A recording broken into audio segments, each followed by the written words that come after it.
Chapter 13, Small Group Communication. Small group communication refers to the interactions among 3 or more people who are connected through a common purpose, mutual influence, and a shared identity. Characteristics of small groups would be there are 3 to 15 members. It's a structured group. There's interdependence where the members of the group share a common purpose, a common fate. They may share a common task, a common project that they're working on. They also have a shared identity, so there's mission and vision statements that lay out the identity of the group. So there's functions of small groups. So groups can meet instrumental needs, meaning there may be a task, a project, a specific assignment that has to be done, and it's done best with the use of a small group rather than an individual. Small groups meet interpersonal needs. When we work in groups, we learn really great interpersonal skills. When you have very many different people in a group, then you have different abilities, you have different communication styles, you have different needs from each member. So we learn how to be effective listeners. We learn how to listen for what group members need. We learn how to observe nonverbal to see what maybe they need, but they're not telling us they need. You also learn that we can't necessarily communicate the same way with everyone, that we need to maybe sometimes adjust our communication depending on the person. And then group members meet identity needs. A lot of times in a group, throughout the process, identity is met, where maybe your identity as a member of that group, whereas they rely on you for something specific and that gives you an identity.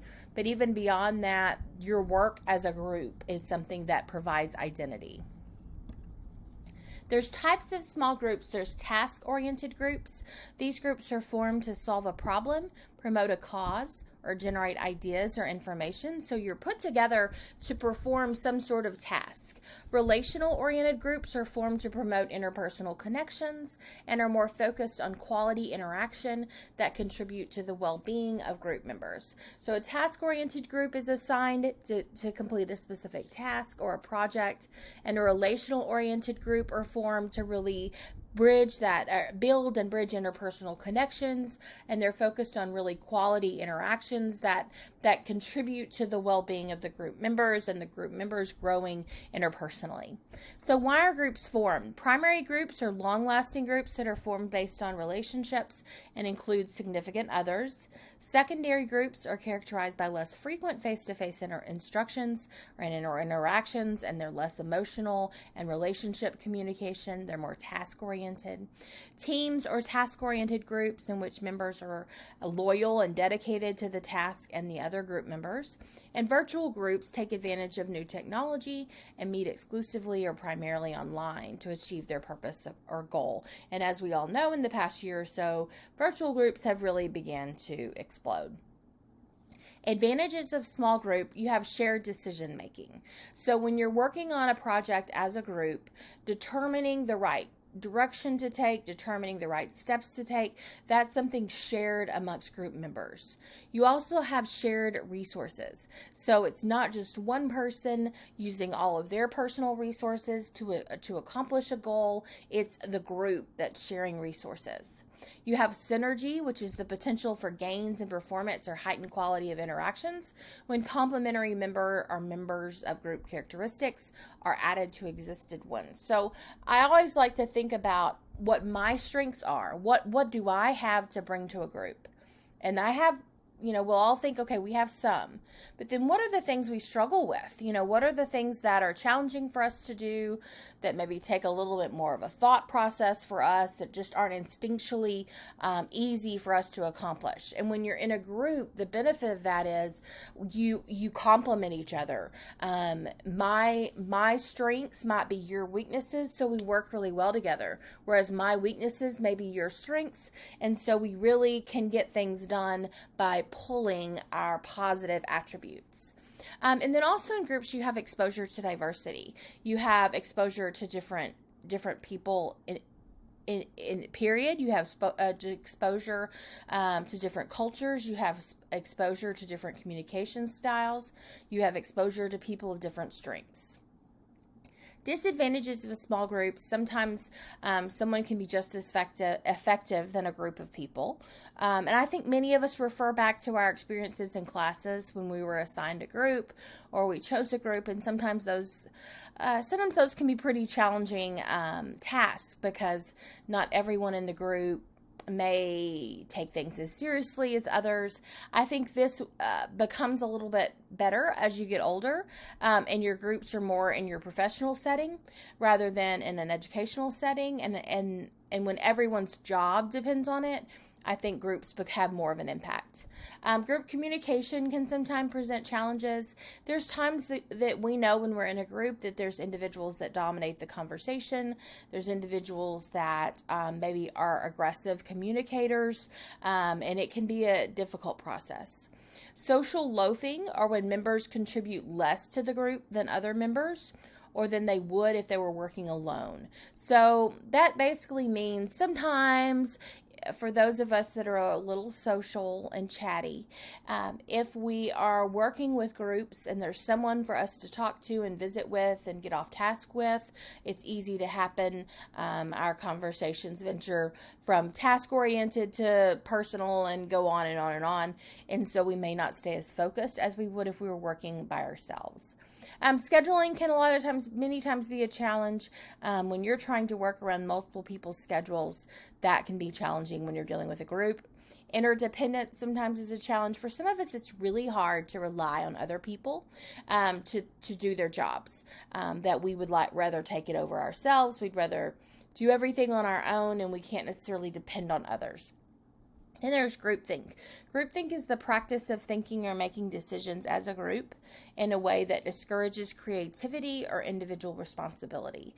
There's a lot of studies on groupthink out there, and there's several examples in history where groupthink really has been catastrophic. Groupthink is the idea that sometimes you're in a group and you know that things are going the wrong direction, but the pressure, and I think sometimes we can think of it as peer pressure, but the pressure that you feel from those around you to go with the flow, to agree, that's something that can be difficult to overcome when you have too much pressure and you then just go with the ideas of the group despite what you know may be accurate or true. If you are familiar with the Challenger explosion, and I believe that was around 1986, 1987 maybe, that was a space shuttle that was it was a special occasion because a teacher was going with the NASA crew. So they had pulled in this teacher, and she was going to go to space with the Challenger crew, and it was all over the media, and school children across the country were ready to watch it take place. But what happened with the Challenger explosion is that it kept having to be delayed because there were issues with certain parts, there were issues with the weather, and it was delayed over and over again. But consider what a big publicity deal it was. NASA was really kind of over it being postponed. They really wanted it to happen. So when there was a company that NASA contracted with for parts called Morton Thiokol, and there was a part called the O-ring that basically had never been tested to work successfully in the temperature that it was going to be the day the space shuttle launched. And so NASA and Morton Thiokol were going back and forth. There was a man on the Morton Thiokol team that basically kept saying, I can't tell you that this is going to work. We've never tested it in these temperatures. We have no evidence to say that it will work in these temperatures. I can't assure that we don't need to delay again because this part will cause some problems. And NASA basically kept going to Morton Thiokol saying, you don't know that. It's probably going to be fine, won't it? It should be good. We should be good to launch. And essentially what happened is this man was succumbed to pressure from their bosses who did not want to let down NASA to say, okay, I think the part will be fine. And so they ended up launching, and I think there was more than one thing that went wrong, but that was definitely the one thing that caused the biggest problem. And the second the space shuttle went up, it exploded. And so when they really tried to go back and do a study of how did this happen, it all comes back to groupthink. It comes back to individuals not feeling pressure by those around them and not feeling that they could truly say what they felt was accurate. There are other examples in history of groupthink that kind of led to some dangerous situations. But it's very important if you're in a group and you know what's right, you know what should happen, that you work hard to stand up for those things, because it can be extremely detrimental when people are succumb to the pressure of the group. So group development. With every group, you have the forming stage. This is when group members begin to reduce uncertainty associated with new relationships. They have the first initial interactions, and it lays the foundation for later group dynamics. Group cohesion is the commitment of members to the purpose of the group and the degree of attraction among individuals within the group. The storming stage, conflict emerges as people begin to perform their various roles. They have their ideas heard and then negotiate where they fit in the group structure.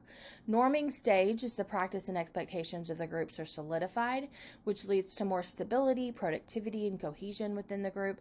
So you form, and then storming is basically kind of getting your feel, getting your foothold of where you stand in the group. Norming is where you've got a place. Things are kind of beginning to stable out. Performing is where you work relatively smoothly toward the completion of the task. And adjourning is when you have finished your project and the group then becomes dissolved.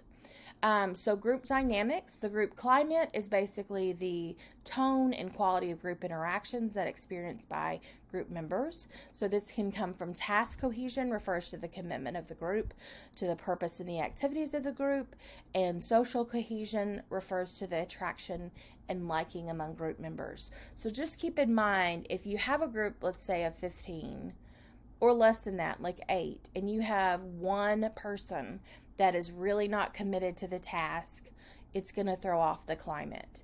If you have a group of like 8 and you have one person that's pretty difficult to communicate with, to come to some sort of agreement with, it's going to throw off the climate of the group. So cohesion benefits a group in many ways, and it can be assessed through group behaviors and characteristics, and this is what your book says. It helps set goals easily. People have a high commitment to the purpose. When there's group cohesion, you're more productive. You experience fewer attendance issues because the individuals are committed to the group.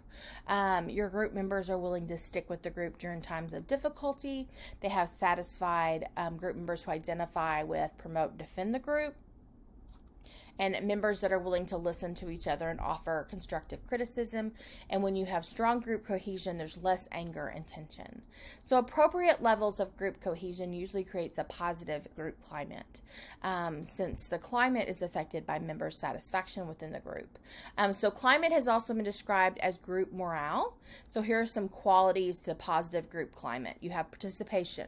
Group members feel better when they're included in discussion. There's good participation. Everyone feels like they're being heard equally. You have messages, confirming messages that help build the relational dynamic within the group, but they're also very clear, they're organized, they're relevant to the task. You have positive, constructive criticism, relevant feedback for the group. You have equity aside from individual participation. Group members feel like that there's an equal parts participation within the group.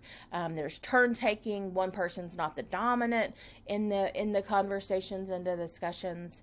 There's clear and accepted roles. Everyone knows where they stand in the group.